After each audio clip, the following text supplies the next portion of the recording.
Friedrich Merz just made the biggest mistake of his political career. In a moment of unbridled arrogance, the German chancellor publicly insulted J.D. Vance, America's most powerful voice, right in front of the global media. What happened next shattered every diplomatic norm and exposed a terrifying truth about the future of Germany. The retaliation was so brutal, so calculated, that European capitals are now trembling. Washington has drawn a line in the sand, and Merz is about to discover that mocking the wrong man doesn't just end careers, it ends nations. The insult came like a thunderclap. Friedrich Merz, standing before a room full of international journalists, didn't just criticize J.D. Vance, he ridiculed him. He mocked his accent. He laughed at his warnings about Germany's energy policy. In that single arrogant moment, Merz believed he was performing for his domestic audience, playing the strong nationalist leader who wouldn't bow to American pressure. He was catastrophically wrong. The cameras caught every word. The clips spread across every news network within minutes. Within hours, the message had reached Washington. And within hours, J.D. Vance responded in a way that would fundamentally alter the trajectory of German politics forever. The White House was silent at first. That silence was the most dangerous part. When Vance finally spoke, he didn't hold a press conference. He didn't issue a statement through official channels. Instead, he went directly to the source of Merz's power, the German business community, the industrial titans who bankroll the CDU, and the voters who still believed in the old order. His weapon wasn't words alone. It was action, strategy, and a ruthless understanding of how to dismantle a government without firing a single shot. Vance's first move was surgical. He instructed his team at the State Department to freeze all negotiations with the Merz government on trade deals. Germany had been desperately waiting for relief from American tariffs. The automotive sector was bleeding. Chemical manufacturers were on the brink of collapse. Steel producers were hemorrhaging money. Vance pulled the plug on everything. No negotiations, no mercy, no discussions until Merz publicly apologized and removed himself from power. But that wasn't the real shock. The real shock came when Washington announced something that would send shockwaves through every boardroom in Berlin. The United States would begin formal trade negotiations with the Alternative for Germany, the AfD. Not a backroom conversation, not a secret meeting, an official announcement broadcast to the world. Washington was openly signaling that it no longer needed the old parties. The CDU, the SPD, the Greens. They were relics of a failed system.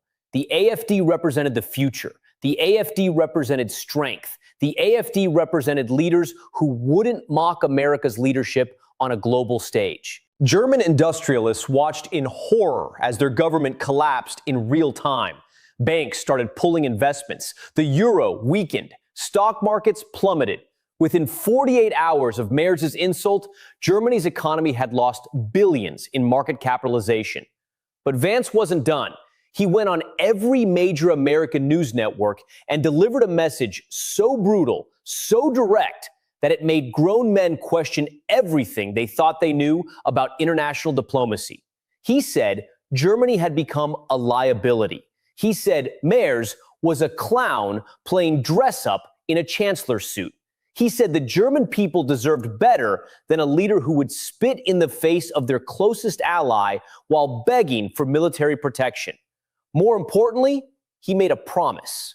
The promise was this: if Merz stayed in power, the United States would actively support the AfD in the next elections. Not with words, with resources, with strategy. With the full weight of American intelligence and political machinery behind them, the old Germany was finished. The question now was simple. Would Merz resign, or would he watch his entire world burn? So what did Merz do when he realized he had awakened a force far more powerful than his own political ambitions? Merz made a choice that would define the final chapter of his political existence. Instead of resigning quietly, instead of admitting defeat, he doubled down. He called an emergency press conference and attempted to paint himself as a victim of American imperialism. He claimed that Washington was trying to destabilize Germany. He accused Vance of orchestrating a coup against the legitimate government of the nation. It was a desperate gambit, a last-ditch effort to rally his base and convince the German people that he was standing up to foreign pressure. For exactly 48 hours, it worked. His approval ratings ticked upward. Conservative media outlets rallied to his defense. International observers whispered that perhaps MERS had found a way to turn the tables on the Americans. Then, everything collapsed. Vance didn't respond to MERS's accusations with anger or defensiveness. Instead, he released something far more devastating, a comprehensive dossier on MERS's hidden financial dealings. The documents showed shell companies, offshore accounts, payments from Russian oligarchs funneled through intermediaries in Cyprus and Malta.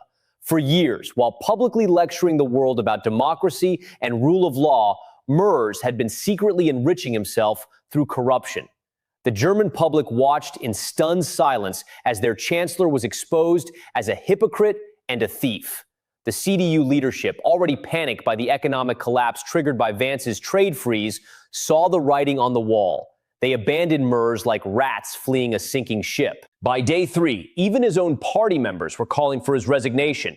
Conservative newspapers that had defended him 48 hours earlier were now running headlines screaming about betrayal and criminality.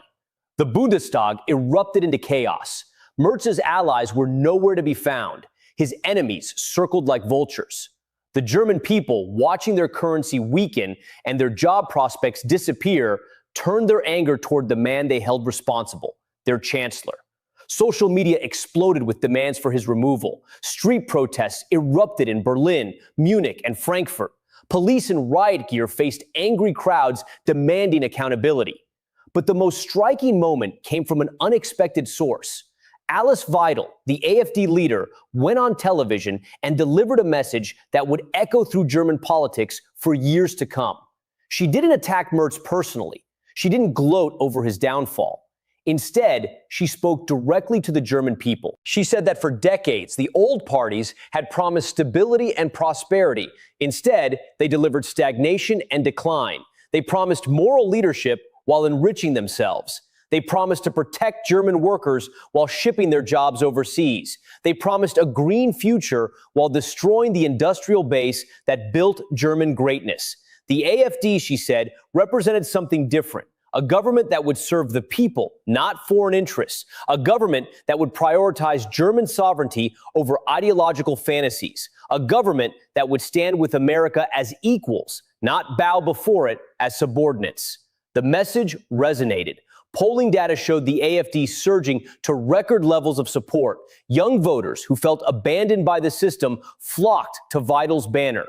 Workers in industrial regions who had watched their towns decay embraced the promise of economic renewal. Even moderate conservatives, exhausted by years of political correctness and economic decline, began to see the AfD as a viable alternative. Washington watched this transformation with satisfaction. Vance had predicted it. Trump had anticipated it. The American strategists understood something that the German establishment had forgotten. People want change. They want strength. They want leaders who will fight for their interests, not lecture them about their moral shortcomings. The final blow came when Merz's own justice minister, the man who had served alongside him in the CDU leadership, announced his resignation and defection to the AfD. He went on record saying that the party had become morally bankrupt, that it had sacrificed German interests on the altar of European federalism and ideological fantasy. He said he could no longer be part of a government that was actively destroying the nation it was supposed to protect. Within hours, 3 more cabinet ministers followed. The government was crumbling in real time, collapsing under its own weight as the pillars of support that had held it up for decades simply vanished. By day 7, Merz had no choice. He resigned. But his resignation wasn't an act of contrition. It was an act of defiance. He claimed that he was stepping down to protect Germany from American interference, to preserve the independence of the German state. He called for new elections and told his supporters that the battle was far from over. The German people, however, had moved on. They were already looking forward to a new era, a new leadership, a new vision for the nation. The question that now hung over Berlin was terrifying and unmistakable. What would happen when the AfD actually took power, backed by Washington's resources and strategic support, with a mandate to completely transform German politics and economics? This is the moment history pivots. Germany is about to enter a new era, and what happens next will reshape Europe forever. The old order is dead. The question is, who will rise from its ashes? Subscribe now to stay ahead of the curve. Hit the notification bell so you don't miss the next installment when we expose what happens when Washington and Berlin's new leadership finally align. The geopolitical earthquake is just beginning, and you need to witness it unfold in real time.